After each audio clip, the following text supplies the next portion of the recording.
पालघर जिल्ह्यात गेल्या काही दिवसांपासून सुरू असलेल्या मुसळधार पावसाने जनजीवन पूर्णपणे विस्कळीत झालंय। जिल्ह्यातील सर्व तालुक्यांमध्ये जोरदार पाऊस सुरू असून नद्या नाले दुथडी भरून वाहत आहेत। अनेक राष्ट्रीय महामार्ग, राज्यमार्ग आणि जिल्हा प्रमुख मार्गांवर पाणी साचल्याने वाहतुकीवर मोठा परिणाम झालाय। या अतिवृष्टीमध्ये आतापर्यंत 10 जणांचा मृत्यू झाला असून काही ठिकाणी घरांच्या भिंती कोसळल्या तर काही जण पुराच्या पाण्यात वाहून गेल्याच्या दुर्दैवी घटना घडल्या। अनेक गावांमध्ये घरांमध्ये पाणी शिरल्याने नागरिकांचे मोठ्या प्रमाणात आर्थिक नुकसान झाले असून पोल्ट्री व्यवसायालाही मोठा फटका बसलाय। दरम्यान दुपटण गावात वसई विरार पाणीपुरवठा शुद्धीकरण प्रकल्पाच्या कार्यालयाची कंपाऊंड वॉल नाल्यात कोसळल्यामुळे नाल्याला पूर आला। त्यामुळे दुपटण गावातील अरविंद पाटील यांच्या घरात 3 फूट पाणी साचून मोठं नुकसान झालंय। दरम्यान काल आपत्ती व्यवस्थापन विभागाचे मंत्री गिरीश महाजन यांनी पालघर जिल्ह्यातील पूर परिस्थितीचा आढावा घेतला असून नागरिकांना तात्काळ मदत देण्याचे आवाहन केले। आजूबाजूला नागरिकांची मोठी गैरसोय झाली आणि या ठिकाणी शेतकऱ्यांचे मोठे नुकसान झाले असून अजूनपर्यंत पाणी जैसे थे असल्यामुळे पेरलेले भात सर्व कुजून गेले। झांजरोळी धरणाबाबत निर्माण झालेल्या चिंतेच्या पार्श्वभूमीवर प्रशासनाने तातडीने तात्पुरती दुरुस्ती आणि आवश्यक देखभाल केली आहे। सध्या धरणाला कोणताही तातडीचा धोका नसल्याचे प्रशासनाने स्पष्ट केलंय।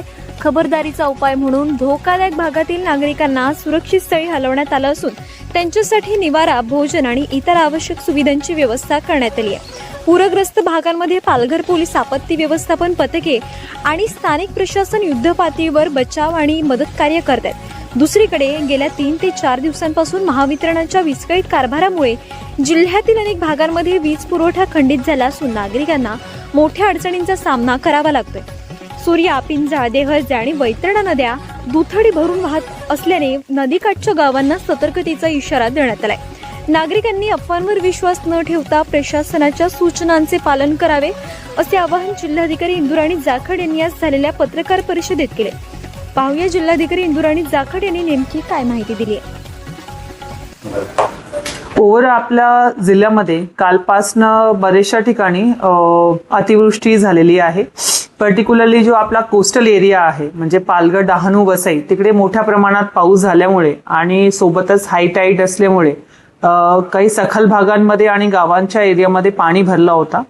आपण ज्या ज्या ठिकाणी पाणी भरलेलं आहे तिकडे रस्ते रिस्टोर करण्याच्या अनुषंगाने खबरदारी घेतली आणि रिस्टोर होईच्या अगोदर आपण पोलिसांमार्फत तिकडे योग्य उपाययोजना केलेल्या आहेत टू रिस्ट्रिक्ट एंट्रीज। आपले नागरिकांची सेफ्टी जी आहे ती आपल्यासाठी प्रथम प्राधान्य आहे आणि त्यासाठी वेगवेगळे उपाययोजना आपण केलेली आहेत। पर्टिक्युलरली पालघर, डहाणू मध्ये काही लोकांना आपल्याला स्थलांतरण पण करायला लागलंय। डहाणू मध्ये जवळपास 200 लोकांना आणि पालघर मध्ये 1001 लोकांना आपण सुरक्षित ठिकाणी हलवलेलं आहे आणि तिकडे त्यांना फूड पॅकेट्स ची व्यवस्था करून देण्यात आलेली आहे। जशी परिस्थिती नॉर्मलाइज होईल तशी त्यांना परत त्यांच्या घरामध्ये शिफ्ट होण्यासाठी आपण प्रोव्हिजन करून देणार आहोत। यासोबतच आपल्याकडे वसईमध्ये महानगरपालिकेमार्फत सिमिलर रेस्क्यू रिलीफ मेजर्स सुरू आहे। एक NDRF ची टीमच्या मदतीने आपण काल पालघरमध्ये रेस्क्यू केला होता आणि आता ती टीम एक NDRF आणि एक SDRF ची टीम वसई विरार कॉर्पोरेशन हद्दीमध्ये आज रोजी प्रेझेंट आहे आणि ते कार्य करतायत।